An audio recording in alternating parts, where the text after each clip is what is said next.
تو یہ ایک وہی جو انگریز کے دور کی ایک مینٹلٹی ہماری سوسائٹی کے اندر پریویل کرتی ہے. تو جہاں تک بات غلام محمد صاحب کی ہے، انہوں نے بھی یہ دعویٰ کیا جب 1992 آئی تھنک انہوں نے اپنی سیاسی کیریئر شروع کیا، جب سیاست میں انٹری کی تو انہوں نے بھی پیر صاحب کے برنداس کے پیر صاحب کے بارے میں انہوں نے کہا کہ یہ بھی ایک اولڈ لوگ ہیں، ہم جدید دور کے اسٹوڈنٹ ہیں، تو ہمارا کام ہے. ہاں اس وقت کے لحاظ سے، اس ٹائم کے حساب سے ان کی یہ بات بہت اچھی تھی، تو وہ آئے. اور اس کے بعد جو ہے ایوب شاہ صاحب بھی، وہ بھی یہی دعویٰ کرتے تھے. تو اب آتے ہیں آج کے دور میں. تو تھرو آؤٹ ہم اس جو ٹینیور میں 25 ایئرس جو ہے ہم نے ان تینوں کو سپورٹ کیا. یاسین کے ان 3 گروہ کو سپورٹ کیا، یاسین کے لوگوں نے بھی ان کو بھگتا اور ہم نے بھی بڑا سپورٹ کیا. اور اسپیشلی اگر ہم تھوڑی سی اگر بات ہم اپنے علاقے کی کریں، یہ جو درمدر سے لے کر ہمارا چائنا پل تک یا آگے سریا ہن تک جو ہے یہ علاقہ، یہاں سے پچھلے الیکشنز میں ہمارے ایک بھائی ایڈوکیٹ لطیف صاحب وہ آئے الیکشن میں، ان کو بھی ووٹ خاص کوئی مینڈیٹ نہیں ملا. ابھی یہ میں آیا ہوں، تو اس علاقے سے ہم شاید بہت کم الیکشن کنٹیسٹ کیا. تو میں سمجھتا ہوں کہ اس علاقے میں اب ہمارا حق بھی بنتا ہے آنا، کیونکہ ہم نے اس علاقے سے اسپیشلی شمال نے جو ہے 45 سال جو ہے ان 3 گروہ کو سپورٹ کیا اور ان تینوں کو 2 3 بار منسٹر بنائے. تو ابھی میں اب یاسین کے جو ہے یوتھ ہے ان کو بھی یہ پیغام دینا چاہتا ہوں کہ آپ اس دفعہ جو ہے اس علاقے کو بھی تھوڑی سی سپورٹ کرے، اس علاقے کو بھی سپورٹ کرے. تاکہ ایک دفعہ میں نے ایک ویڈیو دیکھا کچھ دن پہلے بقول شادم خیل صاحب، انہوں نے کہا کہ غلام محمد صاحب نے یاسین کے اندر جو ہے کم و بیش 25 کالجز بنائے. تو اگر واقعی میں 25 کالجز بنے ہیں تو غلام محمد صاحب نے وہ ویڈیو خود بھی شیئر بھی کیا تھا، میں نے کہیں دیکھا تھا. تو اگر 25 کالجز بنے ہیں تو کیا ایک کالج شمال کا حق نہیں تھا؟ کیونکہ شمال میں بنتا ہے ایک کالج. ٹھیک ہے، کیا ہم ڈیزرو نہیں کرتے تھے؟ ہم بھی سیم ہمارے جو رائٹس ہے وہاں کے اسٹوڈنٹ تھے، ہم بھی یہ ڈیزرو کرتے ہیں، ہمارے بھی رائٹ تھا، ہم نے بھی آپ کو سپورٹ کیا تھا. تو اس وجہ سے ہمارے پاس جو ہے بنیادی جو یہی پہ شمال کا علاقہ اور خاص کر یہ جو جہاں سے میرا تعلق ہے یہ علاقہ جو ہے بنیادی جو ہے سہولیات سے محروم ہے. بنیادی سہولیات کی آپ نے بات کی آصف صاحب، تو کیونکہ آپ نے کچھ کینڈیڈیٹس کے نام لیا، کوئی 3 بار، کوئی 2 بار، کوئی 1 بار، تو اسمبلی تک پہنچا. آپ کے علاقے کو نظر انداز کرنے کا اب تک، کیونکہ وہاں پر 4G کی سہولت نہیں ہے، بالکل اس حوالے سے میں نے آپ کے پولیٹیشنز کو کبھی بات کرتے نہیں دیکھا اور آپ کی عوام بھی بات نہیں کرتی. اس کی کیا وجہ ہے؟ کیوں عوام آگے نہیں نکلتی ہے اپنے بیسک رائٹس کو؟ اصل میں کیا ہے نا کہ آج کل جو ہے ایک تو ہمارے پاس وہ کہتے ہیں نا کہ man is born free but everywhere he is in chain. Society کے اندر متس بنے ہوتے ہیں.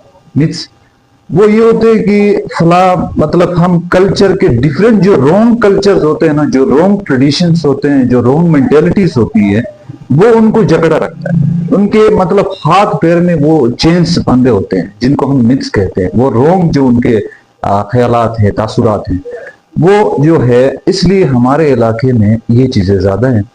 اس لیے کوئی پڑھا لکھا بندہ جو ایجوکیٹڈ جدید دور کی سوچ وہ آ کے ایک نئی قیادت ان کو لیڈ نہیں کر سکے. جب ان کو جکڑا رکھتا ہے، ان کے مطلب ہاتھ پیر میں وہ چینز بندھے ہوتے ہیں جن کو ہم متس کہتے ہیں. وہ رونگ جو ان کے خیالات ہیں، تاثرات ہیں، وہ جو ہے اس لیے ہمارے علاقے میں یہ چیزیں زیادہ ہیں. اس لیے کوئی پڑھا لکھا بندہ جو ایجوکیٹڈ جدید دور کی سوچ وہ آ کے ایک نئی قیادت ان کو لیڈ نہیں کر سکے. جہاں تک 4G نیٹ ورک کی بات کروں تو ہمارے شمال کے جو ہے وہ کم و بیش 10 شہید ہیں، 10 سے 12 شہداء ہیں. تو آگے دورنگ میں شہید ہیں. یہ سب ہلالی پرچم لہراتا ہے ہمارے علاقے میں. وطن عزیز سے ایک بڑا ایک محبت اور عقیدت کا ایک ثبوت ہے.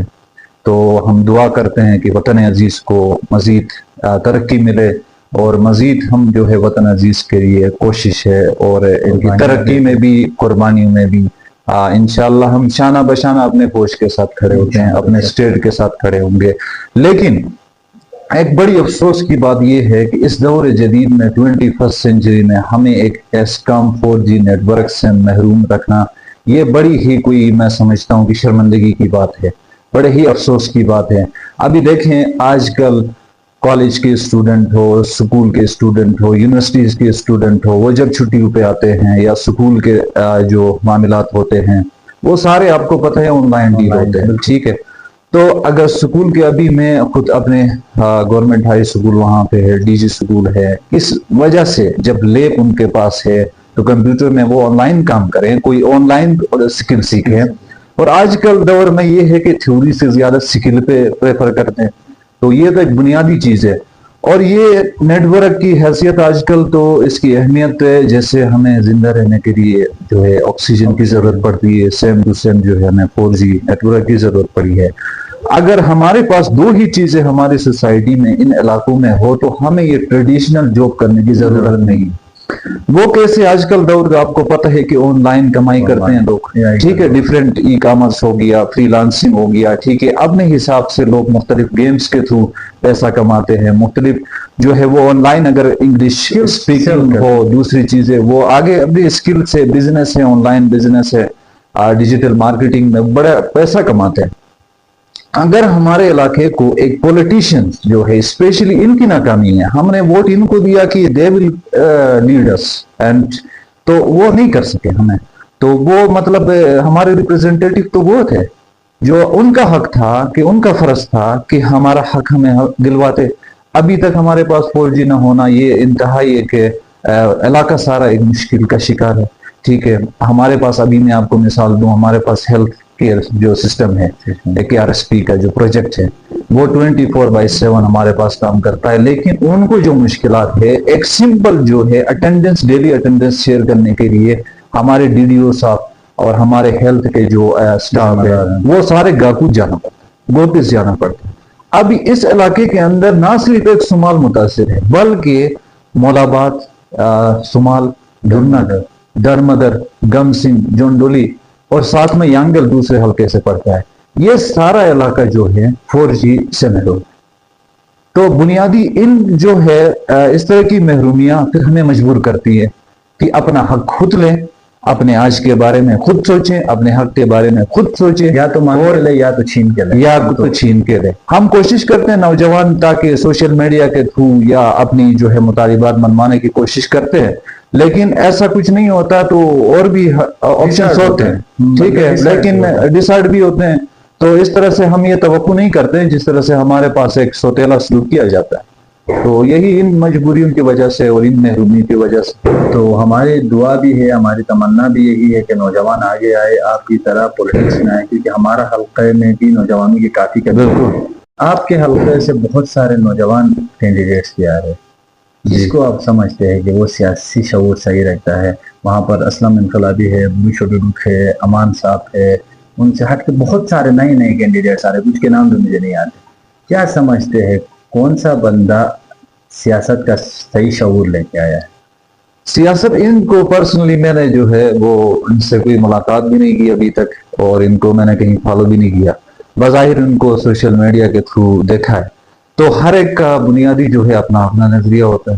جیسے آپ نے اسلم انقلابی صاحب کی بات کی, ان کا جو ہے اپنا ایک نظریہ ہے, تو وہ اپنے خوب اترتے ہیں اپنے نظریے پہ. ٹھیک ہے, آپ ایک نیشنلسٹ ہیں, وہ خوب کلچر سے بندھا ہوا, ٹھیک ہے, تو اپنے علاقے کو ریپرزینٹ کرتا ہے اور لڑتا ہے.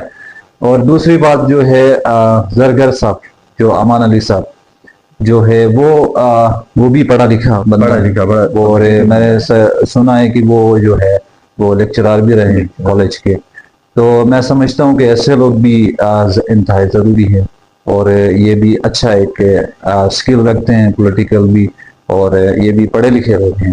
باقی آپ نے ایک دو کے نام لیے, ان کو شاید ان سے ملاقات نہیں ہوئی ہے. بظاہر یہ بھی ایک ینگ لیڈر ہیں, یہ بھی ینگ نوجوان ہے, بس نوجوان ہے تو بہتر ہے کہ نوجوان آئے تو بہتر ہے. ہاں, میں یہی سمجھتا ہوں کہ نوجوان آئے ہیں تو وہ اب جدید دور کی سوچ اور آئیڈیاز کو وہ بہتر جانتے ہیں. بس پروگرام کو کلوزنگ کی طرف جاتے ہیں. آصف صاحب, آپ کیا پیغام دینا چاہیں گے اپنی یوتھ کو, اسپیشلی جاسم آپ کے حلقے کی یوتھ کو, اور GB کی یوتھ, غزر کی یوتھ کو کیا لاسٹ میں آپ میسیج دینا چاہیں گے؟ کیونکہ بینگ اے ینگ پولیٹیشین